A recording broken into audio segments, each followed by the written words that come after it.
निर्लिप्त रहना ज़्यादा कठिन है कि ईश्वर में मन लगाना ज़्यादा कठिन है? निर्लिप्त रहे बिना क्या कोई शांत हो सकता है, सुखी हो सकता है? यदि हम निर्लिप्त ना हो और ईश्वर में बहुत मन लगाते हो, सुमिरन भी पर्याप्त होता हो, ध्यान भी ठीक ठाक हो, परंतु निर्लिप्तता ना हो,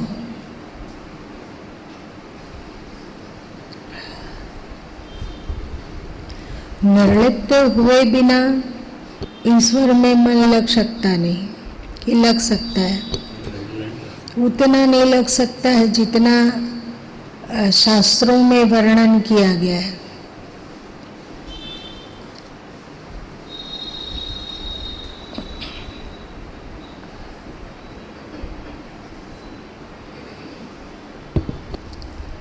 क्या ऐसा हो सकता है कि ईश्वर में मन इतना अधिक तल्लीन हो जाए, डूब जाए, अथवा हम अपना आत्मचिंतन करते हुए इतने अधिक हम आत्मस्थित हो जाए कि लिप्तता स्वयं ही कम कम कम होती चली जाए? बताओ सोच के कि क्या ऐसा हो सकता है कि हम इतना अधिक आत्मरमण में डूब जाएं, मेरा स्वरूप क्या है, हम धरती पर क्यों आए हैं, हमारा सबसे बड़ा कर्तव्य क्या है, हम कौन हैं? क्या ये हाड़ मांस, रुधिर, मज्जा, नाड़ी, त्वचा इत्यादि ही हमारा मैं है, या इससे परे भी कोई मैं है?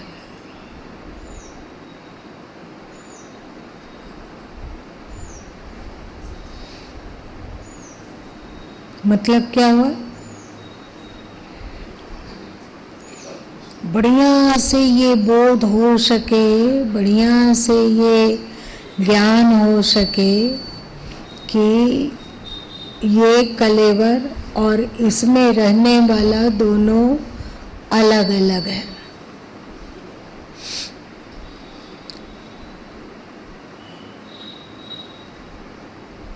ये कलेवर मेरा वस्त्र की तरह है।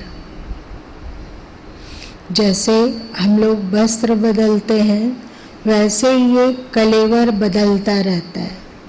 बदलता है या नहीं बदलता है? आज गोरे हैं तो कल जो कलेवर मिले वो काला हो सकता है। आज काले हैं तो जो कल कलेवर मिले वो गोरा हो सकता है। आज ठिगने हैं, मतलब हाइट कम है, तो कल जो कलेवर मिल सकता है वो लंबा हो। आज लंबे हैं तो कल जो कलेवर मिलेगा वो हो सकता है कि ठिगना हो, मतलब कम हाइट का हो। आज स्त्री है, हो सकता है कि कल पुरुष हो। आज पुरुष है, हो सकता है कि ये जो कलेवर है वो कल स्त्री का मिले। श्रीमद् भगवत पुराण में एक पुरंजन की कथा आती है, आप लोग जानते हैं ना? आप लोग पढ़े हैं? क्या सुना?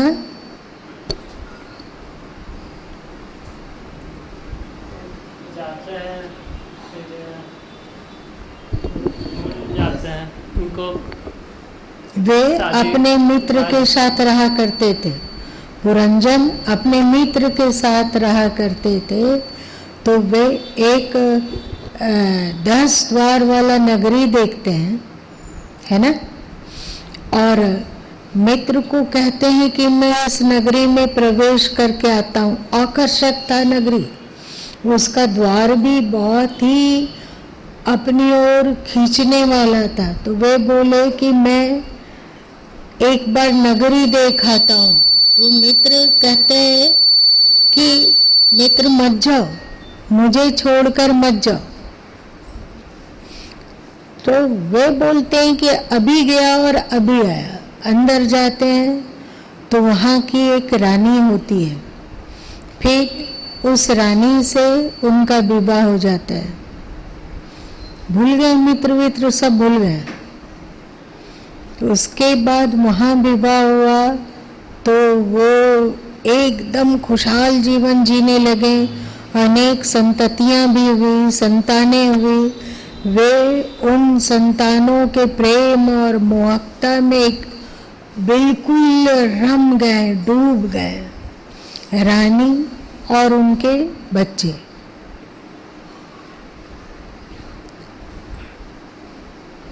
फिर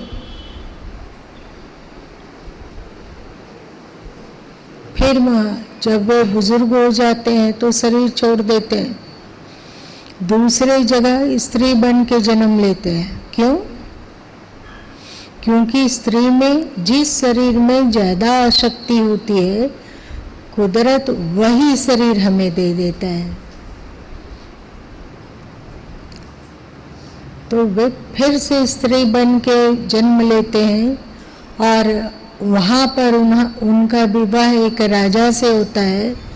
राजा और फिर दोनों का बच्चे, बहुत ही व्यस्त, बहुत ही खुश, बहुत तृप्त।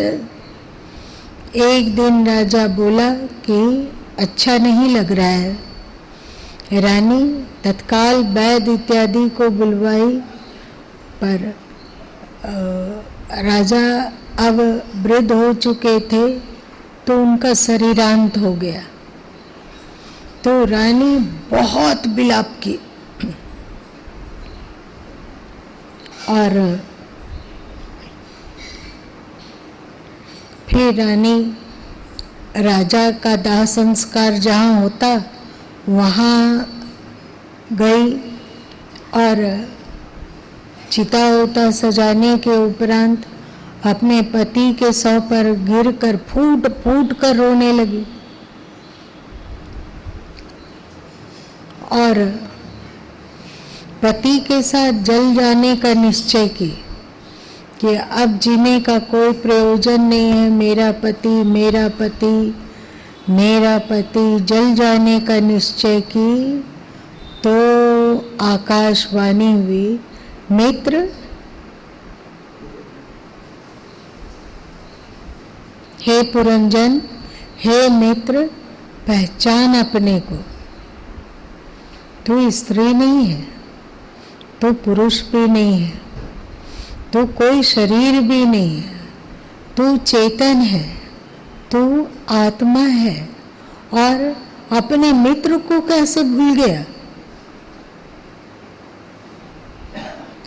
रानी जो कि कभी पुरुष थी, पुरंजन, उसके पहले वो बिना शरीर के थी, परमात्मा के साथ रहती थी। एक उपनिषदों में श्लोक आता है कि एक ही डाल पर दो पक्षी बैठा हुआ है, एक तो फल खाता है और एक मात्र साक्षी है, देखता है। तो हम लोग भी इस शरीर रूपी डाल पर, इस शरीर रूपी डाल पर बैठे हुए हैं। इसमें हमारा वास्तविक स्वरूप आत्मा भी है जो असंग है और हम लोग जीव इस शरीर में रहकर शरीर का भोग भोगते हैं। रस मिलता है ना भोगों में, अनुकूल सुनना, अनुकूल देखना, अनुकूल गंध, अनुकूल त्वचा, इन सब में रस मिलता है। तो ये जीव भोक्ता हो जाता है और वो जो आत्म तत्व है, जो ईश्वर का वास्तविक स्वरूप है अथवा हमारे जीवपना का वास्तविक स्वरूप है, वो असंग है, वो निर्लिप्त है, वो केवल प्रकाश करता है। तो आवाज आई कि मित्र, तू क्यों रो रहा है? पहचान अपने को। तू रानी नहीं है, तू किसी की पत्नी भी नहीं है, तू तेरा कोई संतान नहीं है। पहचान अपने को। तेरा संसार से कोई संबंध नहीं है। पहचान, तू स्वयं आकर्षित हुआ था 10 द्वार वाले नगर में प्रवेश करने के लिए उत्सुक तू स्वयं हुआ। ये 10 द्वार की नगरी क्या है? शरीर। ये शरीर ही 10 द्वार की नगरी है। जब परमात्मा भिन्न भिन्न शरीरों को भिन्न भिन्न शरीरों का निर्माण कर रहे थे, तो परमात्मा में करुणा करती हुई, कलोल करती हुई अनंत आत्माओं में से कुछ आत्माएं उत्सुक हुई। कोई किसी शरीर में उत्सुक हो गई, कोई पशु पक्षी इत्यादि शरीर में उत्सुक हो गई। क्या लाजवाब जीवन है। जब मरण हो, पंख फड़फड़ाओ और आकाश के ऊंचाई में उड़ जाओ और ऊपर से धरती को देखो, वो सस्य श्यामला धरती। आप लोग भी कभी हवाई यात्रा किए होंगे, तो जब धरती से थोड़े ऊंचे रहते हैं तो लगभग उत्सुकता बस देखने का मन करता है कि धरती कैसी दिख रही है। अभी धरती के वायुमंडल में है पर धरती पर नहीं है, तो वहां से झांकते हैं। वो छोटे छोटे घर है तो सब विशाल विशाल घर, पर हवाई जहाज में उड़ते हुए वो छोटे छोटे घर, वो हरा भरा हरे भरे पेड़ पौधे और कलकल करती हुई नदियां और वो बादलों का समूह, सफेद सफेद उड़ता हुआ बादल, कैसा मनमुग्ध होता है। देखिए, होता है ना। तो हम लोग भी ईश्वर में थे और ईश्वर जब विभिन्न शरीरों का निर्माण कर रहे थे, धरती का निर्माण कर रहे थे, तो जीवों में उत्सुकता होना स्वाभाविक है। उत्सुकता होगी कि नहीं? उत्सुकता। और इस उत्सुकता में हम बोले कि एक बार हमें धरती पर घूमकर आने दीजिए। भगवान बोले कि मत जाओ मित्र, वहां कुछ नहीं रखा हुआ है। पर क्या हम लोग मानेंगे कि मत जाओ मित्र? वो रंग बिरंगी छटा, बाघ का शरीर देखे होंगे तो उनका जो नक्काशी शरीर का है बाघ का और चीता का, कितना सुंदर बेल बूटा हर जगह गोल गोल गोल गोल गोल गोल, बिल्कुल कलरफुल। कौन नहीं ललच जाएगा? 10 द्वार वाली नगरी। अधिकांशतः पशु पक्षियों में भी किसी किसी में कम द्वार होता है, पर अधिकांशतः में 10 द्वार होता है। 2 आँख, 2 कान, 2 नाक, 1 मुंह, 1 उपस्थ, 1 गुद। लगभग सब प्राणी में होता है कि नहीं? कुछ प्राणी होते हैं जिसमें 1 आँख होती है। जो भी हो, तो लालच। परमात्मा बोले मत जाओ मित्र, पर उनको बोले हम लोग ठहरते जाइए। तुरंत गया और तुरंत आया, अभी गया और अभी आया। इतना मनमोहक संसार, तो संसार में अंततः उतर ही आए हम लोग। और अब क्या हम लोगों को मित्र की याद है?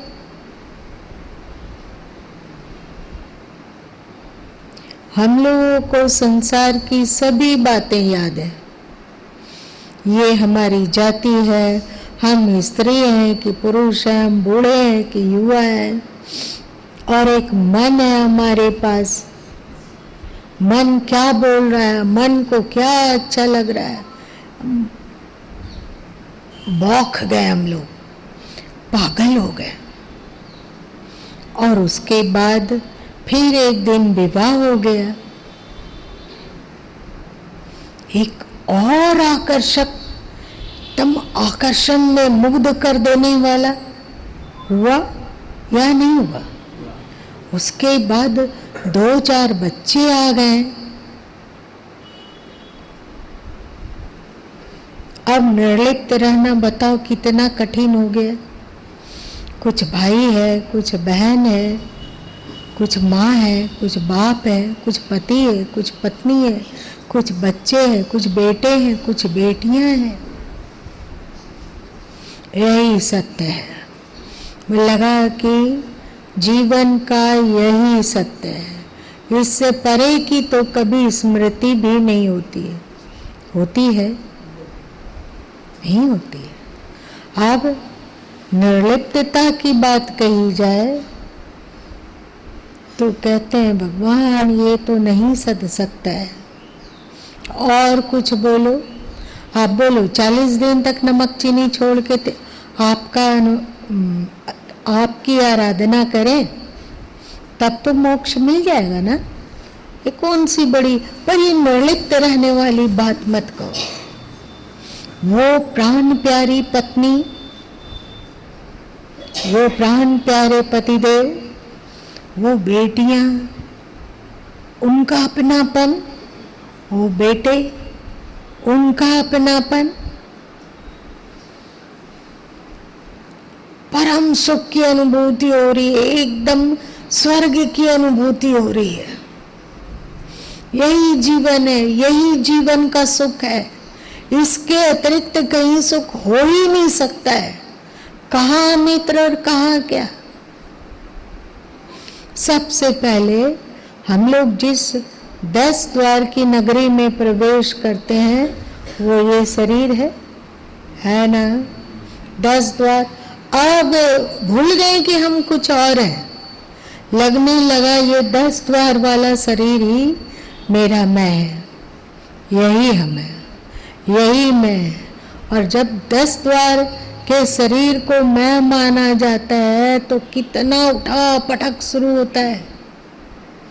संत सदगुरु जो धरती पर आते हैं वे चिल्ला चिल्ला के कहते हैं कि बंधु तुम वो नहीं हो जो अपने आप को समझ रहे हो। याद करो तुम कहाँ रहते थे, किसके साथ रहते थे। आज इस 10 द्वार की नगरी में तुम इतने अटक गए कि उसको भूल गए। 10 द्वार का जिससे संबंध है उसमें इतने व्यस्त हो गए, इतने व्यस्त हो गए कि स्मरण ही नहीं रहा कि तुम्हारा कोई मित्र भी है।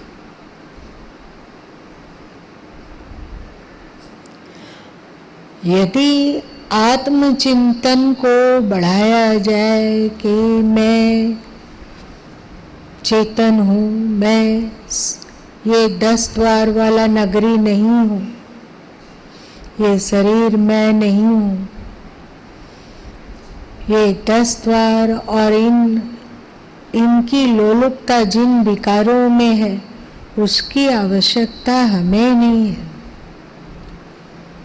ये 10 द्वार के भोग में भले ही ये 10 द्वार तृप्त होते हों, पर इसमें निवास करने वाली जो चेतन सत्ता मैं हूँ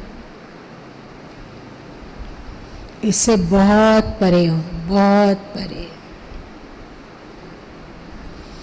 कभी कभी इसका विचार में चिंतन किया कि मैं कौन हूँ, धरती पे हमारा आना क्यों हुआ, धरती पे हम लोगों का आना क्यों हुआ, क्योंकि हम लोग ललक गए 10 द्वार में, ललक गए, अलग अलग शरीरों में ललक गए। और जिन जिन शरीरों में ललक गए उन शरीरों में ईश्वर हमें भेज दिया, क्योंकि जाकी सूरत लागी है जहाँ कहीं कबीर पहुँचावे तमा।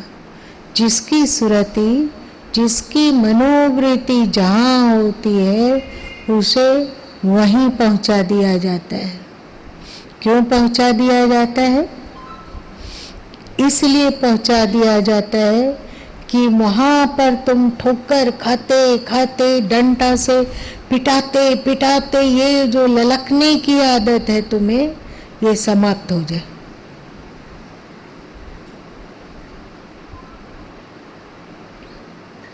और फिर लगने लगे कि मेरा मित्र कहाँ हो तुम?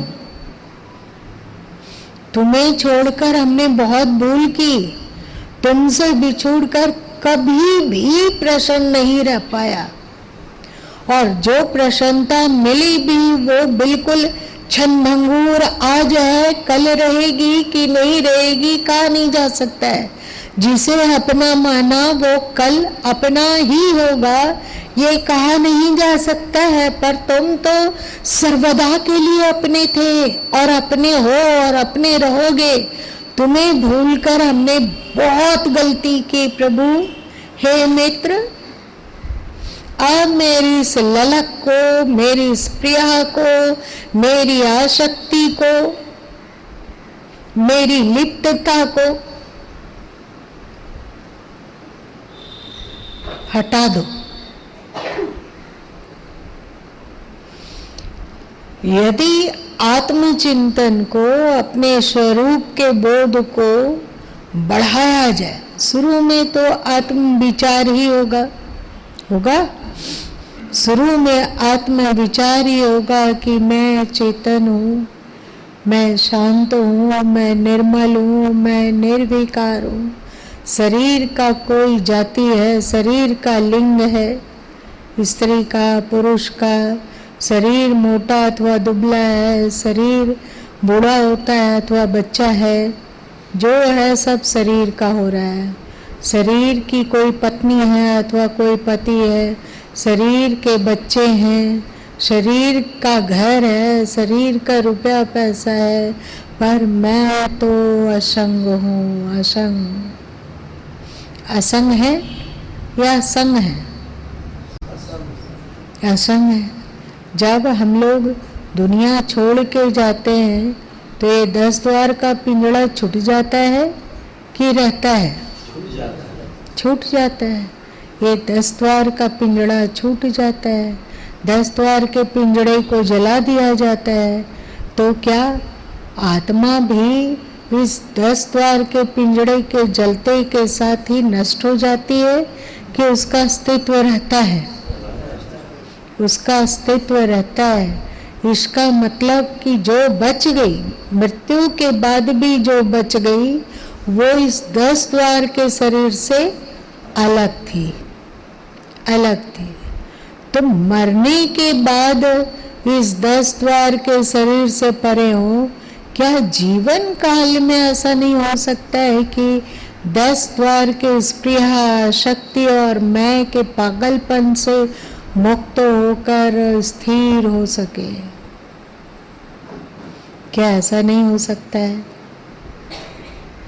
क्या अपने मैं के बोध में लौट नहीं सकते हैं? क्या ये अंदर तक ज्ञान नहीं हो सकता है कि ये जो कुछ भी है, नाते रिश्ते शरीर, सब शरीर का है, मैं इससे असंग हूँ। कर्तव्य होते हुए भी क्या इनसे असंगत्व की अनुभूति नहीं की जा सकती है? कर्तव्य अपनी जगह में, कर्तव्य किसी को नहीं बांधता है, समझ रहे हैं ना? कर्तव्य नहीं बांधता है, बांध देता है आसक्ति, बांध देता है आत्मविस्मृति। जब हम अपने आप को भूल कर देह को ही मैं मानने लगते हैं तो हम बंध जाते हैं। जब देह के प्रति इतनी स्पृहा है, तो मृत्यु के बाद, क्योंकि मन हमारा देह में लगा हुआ है, इसलिए फिर से देह मिल जाएगा। और फिर से जिस चीज को हम महत्वपूर्ण समझते हैं, चाहे बच्चे हो, पत्नी हो, घर हो, मकान हो, रुपया पैसा हो, वो फिर से मिल जाएगा, फिर मिलेगा, फिर मिलेगा, फिर मिलेगा। हम लोग धरती में आते रहेंगे और इसकी वासना ले लेकर जाते रहेंगे, अथवा इसी की वासना में लोट पोट होकर जीवन जिएंगे, तो फिर से ही मिल जाएगा। मर के यहाँ जाएंगे भी तो परमात्मा की ओर नहीं जा पाएंगे। मृत्यु के समय अक्सर जीवात्मा को एहसास होता है कि वो किसी संकीर्ण सुरंग से होता हुआ जा रहा है, आगे बढ़ रहा है, और उस दूर मुहाने पर एक प्रकाश से परिपूर्ण और बड़ा ही आनंद का आकर्षण महाअनुभव होता है। तो जीव गमन करता है आगे आगे आगे। उसे लगता है कि जैसे दीपक में पतंगा कूद पड़ता है, वैसे ही उसको भी एहसास होता है कि उस जो परम प्रकाश दिख रहा है, जिसमें इतना आकर्षण है, इतना कशिश है, और आह्लाद के मारे हृदय तो वहाँ है ही नहीं है, आह्लाद से परिपूर्ण लग रहा है, जीव भागता है। तब तक जिस सुरंग में वो प्रवेश किया, जिस सुरंग से वो प्रवेश किया, उस सुरंग में अब सब कुछ दिखने लग जाता है। बेटा बेटी, पति पत्नी, वो माँ बाप, भाई बहन, वो पुकारता है रुक जाओ, और जीव पीछे उलट के देखता है। उसको लगता है ये क्या कर रहे हैं हम, ये तो बेवकूफ़ी हो रही है, ऐसा नहीं होना चाहिए, ऐसा नहीं कर सकते, हम इतना स्वार्थी नहीं बन सकते कि हम अपनी खुशी के लिए, अपने आह्लाद के लिए उसमें जाकर पतंगे की तरह कूद जाए, ऐसा नहीं, वो हमारे हैं। और फिर से मुख मोड़ते हैं और उसको पकड़ने के लिए सुरंग से बाहर हो जाते हैं। जो उसको पकड़ने के लिए बाहर हुए वो लुप्त,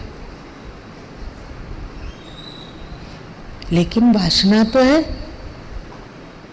फिर से धरती पे आएंगे, फिर वही चीज। अब जिसके साथ ऋण का अनुबंध होगा वहां पर जन्म लेंगे, वे मेरे माता पिता हो जाएंगे, वहां पर भाई बहन भी मिलेंगे। फिर जब बड़े होंगे तो क्योंकि हमारा वहां पर जो सुरंग के पीछे में दिखा था, जिस में आसक्ति रही धरती में, वो दिखा, तो पुरुष को स्त्री की कामना और स्त्री को पुरुष की कामना। इतना एकाग्र मत होइए, सुनिए।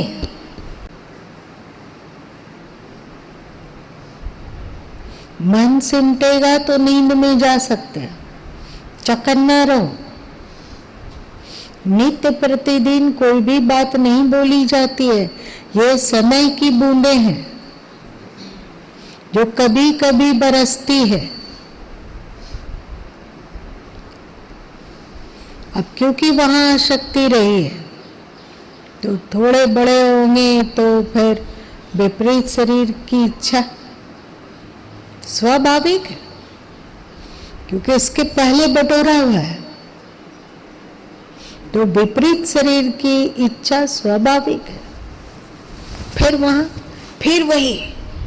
फिर वही कहानी, वही जो कि इसके पहले उस कहानी को दोहरा के आए हैं, वही कहानी फिर समय बीत गया। सत्संग सुनते हुए भी आत्मचिंतन नहीं हुआ, आत्म विचार नहीं हुआ, आत्म मनन नहीं हुआ, आत्मबोध नहीं हुआ, आत्मस्थिति नहीं हुई ही नहीं। जब आत्मस्थिति ही नहीं हुई तो परमात्मा स्थिति कहाँ से मिलेगा? उसके बाद फिर से एक दिन मर जाएंगे और फिर से अनुभव होगा कि दूर दूर किसी सुरंग में एक आह्लादकारी प्रकाश की उपस्थिति है, अनुभूत होगा। और उस प्रकाश की ओर हम लोग विकल होकर बढ़ेंगे कि यही हमारा मित्र है, यही मेरा अपना घर है, यही मेरा सर्वस्व है, यही मेरा असली मुकाम है, यहीं तक पहुंचना है। आगे बढ़ेंगे, लेकिन इस परीक्षा से गुजरना होगा। फिर से जिस सुरंग से प्रवेश किए वहाँ मुआने पर सब कुछ दिखेगा। जिसे आप खो दिए थे जीवन में वो भी, और जो आपके साथ रहा वो भी। जो खो दिए मतलब क्या हुआ? जैसे अरुण जी हैं तो इनके माता पिता हैं, वे इनसे खो गए हैं ना, तो वहाँ माता पिता दिखेंगे, वे बुलाएंगे कि रुक जाओ, कहाँ हो तुम? देखो तुम्हारे इंतजार में हम इतना दिन से यहाँ रुके हुए हैं। देखिए हम लोग का मन का क्या हालत होगा। और कुछ हमें छोड़ के चले गए थे वे भी दिखना आरंभ हो जाएंगे, और जिनको हम छोड़ के मृत्यु में प्रवेश कर रहे हैं वो भी दिखना आरंभ हो जाएंगे। और वो इशारे से हमको बुलाती है दुनिया, है ना कोई भजन?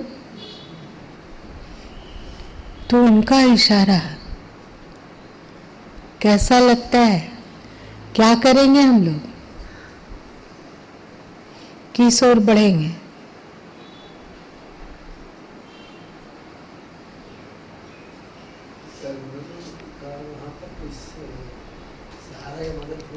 एकदम होगा। यदि आप उन्हें अपना मानते हो, जो सदगुरु कबीर साहब कहते हैं कि जैसी प्रीति कुटुंब से तैसी गुरु से हो, तो वहाँ गुरु भी दिखेंगे।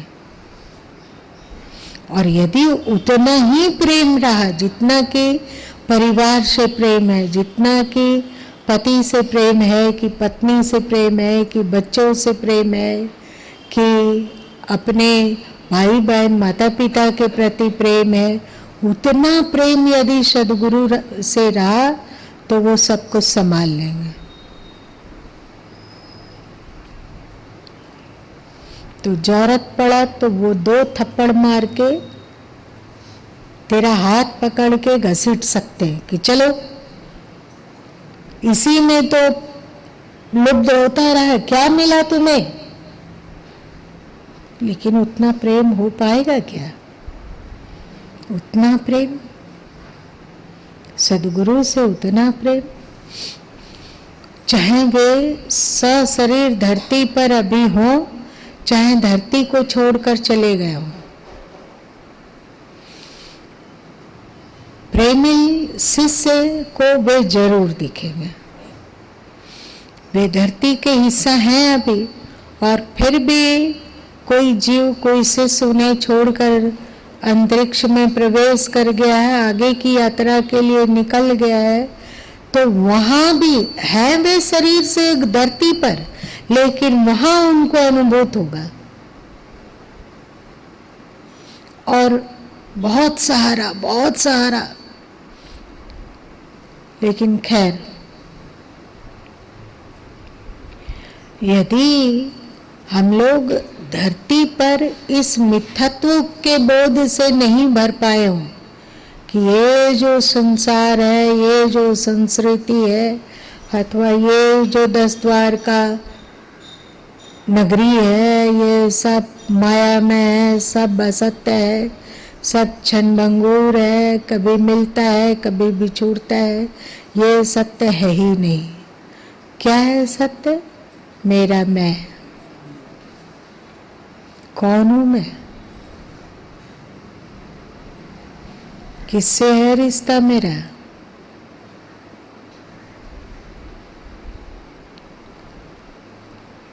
ये बोध इसीलिए जरूरी है। प्रियजनों के बीच में रहना गलत नहीं है, प्रियजनों को सत्य मानकर उसमें मुग्ध हो जाना गलत है।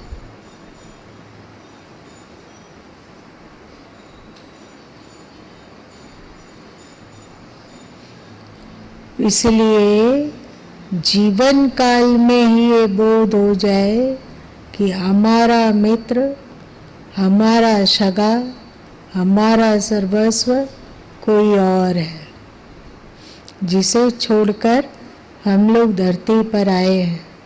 पर धरती के संबंध और दृश्य सत्य नहीं है।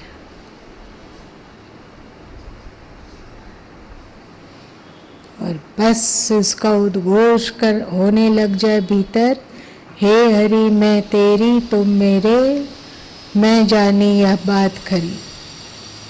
इसका उद्घोष हो। जीवन काल में ही 10 द्वारे की नगरी की आसक्ति से ऊपर उठ जाए, तब हम इस कबूक ऊंचे कबूक नीचे स्वर्ग भूतले जाए, कभी उच्चोनी कभी निम्न योनि, कभी स्वर्ग कभी पताल, कभी नरक, कभी आ जन्म कभी माँ जन्म, इससे मुक्त हो सकेंगे।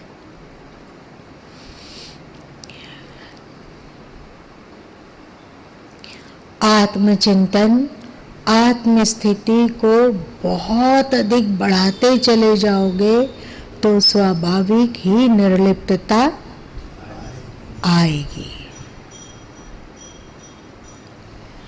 निर्लिप्तता पाने के लिए अलग से उद्योग करने की आवश्यकता नहीं है। आप आत्मरमन करना सीखिए। धीरे धीरे योग क्षेम बहाम्यहम, जो आपके मोक्ष के लिए आप पुनः अपने मित्र तक पहुंच पाए, इसके लिए जो जो आवश्यक गुण होंगे वो देगा, और जो जो आवश्यक गुण हमारे में है उसकी वो रक्षा करेगा।